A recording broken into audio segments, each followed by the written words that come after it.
బిడ్డ మీ షర్మిల శిరస్సు వంచి చేతులు జోడించి మనస్ఫూర్తిగా నమస్కరించుకుంటోంది.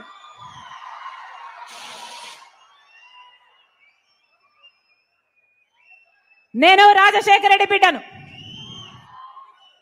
కడప పార్లమెంట్ స్థానానికి కాంగ్రెస్ పార్టీ తరఫున ఎంపీ అభ్యర్థిగా పోటీ చేస్తుంది రాజశేఖర రెడ్డి బిడ్డ.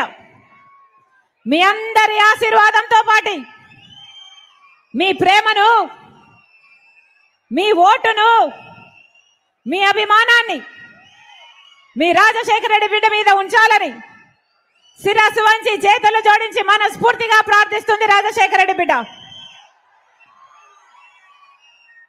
ఈ రాష్ట్రంలో ప్రజల సంక్షేమం కోసం కట్టుబడిన ఏకైక పార్టీ కాంగ్రెస్ పార్టీ.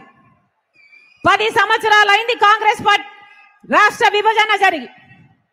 10 సంవత్సరాల రాష్ట్ర విభజన జరిగితే ఈ 10 సంవత్సరాలలో ఒక్కటంటే ఒక్క విభజన హామీ కూడా నెరవేర్చలేదు.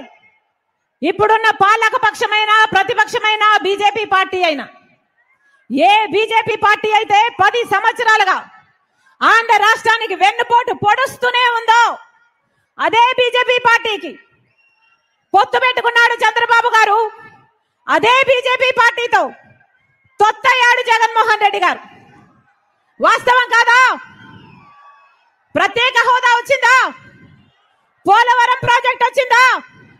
రాజధాని వచ్చిందా? కడప స్టీల్ ఫ్యాక్టరీ వచ్చిందా? మరి ఎందుకు పొత్తు పెట్టుకున్నాడు చంద్రబాబు గారు? మరి ఎందుకు తొత్తయ్యాడు జగన్మోహన్ రెడ్డి గారు? వాళ్ళ స్వప్రయోజనాల కోసం ఆంధ్ర రాష్ట్ర ప్రజల హక్కులు మొత్తము తాకట్టు పెట్టారు బీజేపీ పార్టీ. అందుకే చెప్తున్నాం, ఈసారి బుద్ధి చెప్పాల్సిన సమయం వచ్చింది. అంతేకాదు, జగన్మోహన్ రెడ్డి గారు ముఖ్యమంత్రిగా 5 సంవత్సరాలుగా ఉన్నారు. మరి 5 సంవత్సరాలలో ఇచ్చిన ఒక్క వాగ్దానమైనా నిలబెట్టుకున్నాడా జగన్మోహన్ రెడ్డి గారు? బీజేపీ పార్టీ మెడలు వంచి ప్రత్యేక హోదా తెస్తానన్నాడు జగన్మోహన్ రెడ్డి గారు. వచ్చిందా అన్నా? వచ్చిందా? రాజధాని వచ్చిందా? అందరికీ అన్ని ఉన్నాయే.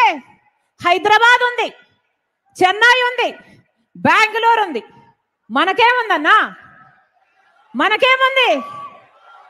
చేతిలో చిప్ ఉంది, నెత్తి మీద కుచ్చు టోపీ ఉంది. ఉందా రాజధాని? చంద్రబాబు గారేమో సింగపూర్ చేస్తానన్నాడు, జగన్మోహన్ రెడ్డి గారేమో 3 రాజధానీలు అన్నారు. తీరా చూస్తే మనకేముంది? గుండు సున్నా ఉంది. ఏం చెప్పాడు జగన్మోహన్ రెడ్డి గారు? వాషింగ్టన్ తలపిస్తానన్నాడు రాజధాని. అయిందా? ఎన్ని మాటలు చెప్పాడు జగన్మోహన్ రెడ్డి గారు? రైతుల కోసం 3000 కోట్లతో ధర స్థిరీకరణ నిధి ఏర్పాటు చేసి ప్రతి సంవత్సరము పక్కన పెడతానన్నాడు జగన్మోహన్ రెడ్డి గారు. అయిందా? 4000 కోట్లతో పంట నష్టపోతే పంట నష్టపరిహారానికి ప్రతి సంవత్సరము పక్కన పెడతానన్నాడు జగన్మోహన్ రెడ్డి గారు. పెట్టాడా? సంక్రాంతి వచ్చినప్పుడల్లా జాబ్ క్యాలెండర్ వస్తుందన్నాడు జగన్మోహన్ రెడ్డి గారు. వచ్చిందా? పూర్తి మద్యపాన నిషేధం చేస్తానన్నాడు జగన్మోహన్ రెడ్డి గారు. చేశాడా? చెయ్యకపోగా ఈరోజు సర్కారు ఏది అమ్ముతే అదే తాగాలి.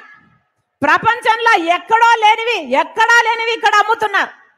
వాళ్ళు భూమ్ అమ్ముతే మీరు భూమ్ తాగాలి. వాళ్ళు 3 క్యాపిటల్ అమ్ముతే మీరు 3 క్యాపిటల్ తాగాలి. వాళ్ళు డిఎస్సి అమ్ముతే మీరు డిఎస్సి తాగాలి. వాళ్ళు క్యాపిటల్ అమ్ముతే క్యాపిటల్ తాగాలి. ఒక పద్ధతి ఏమైనా ఉందా?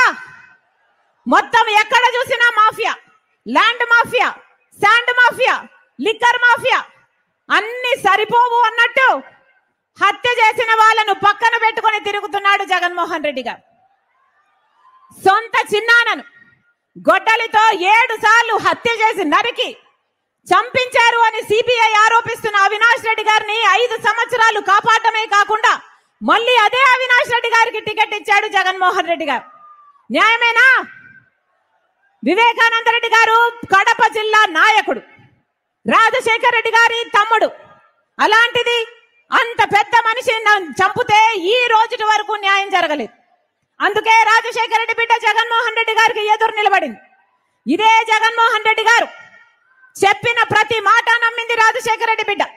ఇదే జగన్మోహన్ రెడ్డి గారి కోసం 3200 కిలోమీటర్లు పాదయాత్ర చేసింది రాజశేఖర రెడ్డి బిడ్డ. కానీ ఇదే జగన్మోహన్ రెడ్డికి రాజశేఖర రెడ్డి బిడ్డ ఈ రోజు ఎదురు నిలబడింది. ఎందుకంటే ముఖ్యమంత్రి అయిపోయిన తర్వాత జగన్మోహన్ రెడ్డి గారు ఒక మారిపోయిన మనిషి కాబట్టి. ముఖ్యమంత్రి కాకముందు రాజశేఖర రెడ్డి గారికి చావు వెనుక రిలయన్స్ హస్తం ఉంది అని చెప్పిన జగన్మోహన్ రెడ్డి గారు ఆ తర్వాత ముఖ్యమంత్రి అయ్యాక రిలయన్స్ సంస్థ వాళ్ళకి పిలిచి మరి రాజ్యసభ సీట్ ఇచ్చాడు. మరి ఏమనుకోవాలి? తండ్రిని చంపించిన వాళ్ళకి మీరు ఇచ్చారు అనుకోవాలా, లేకపోతే ఆ రోజు మీరు చెప్పింది అబద్ధము అనుకోవాలా? వివేకానంద రెడ్డి గారు చనిపోయిన రోజున సిబిఐ ఎంక్వైరీ కోరాడు జగన్మోహన్ రెడ్డి గారు. కానీ ముఖ్యమంత్రి అయిన తర్వాత సిబిఐ అవసరం లేదు అన్నాడు జగన్మోహన్ రెడ్డి గారు. మరి ఏమనుకోవాలి?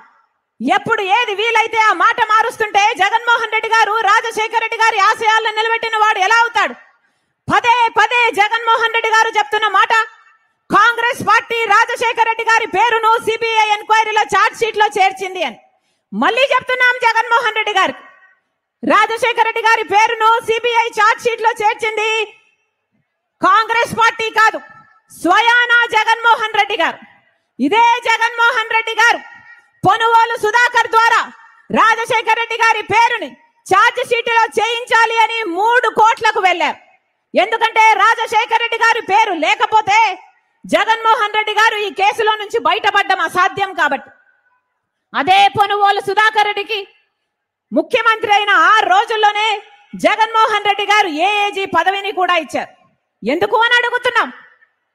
కన్న తండ్రి పేరుని సిబిఐ చార్జ్ షీట్ లో చేర్పించిన వాడికి మీరు ఏఏజీ పదవిని ఇచ్చారు అంటే దానికి అర్థము మీ మాట మేరకే ఆయన సిబిఐ చార్జ్ షీట్ లో రాజశేఖర రెడ్డి గారి పేరు ఉండాలి అని కోర్టుకు వెళ్ళాడు అని మీరే ఒప్పుకున్నట్టు కదా అని అడుగుతున్నాం.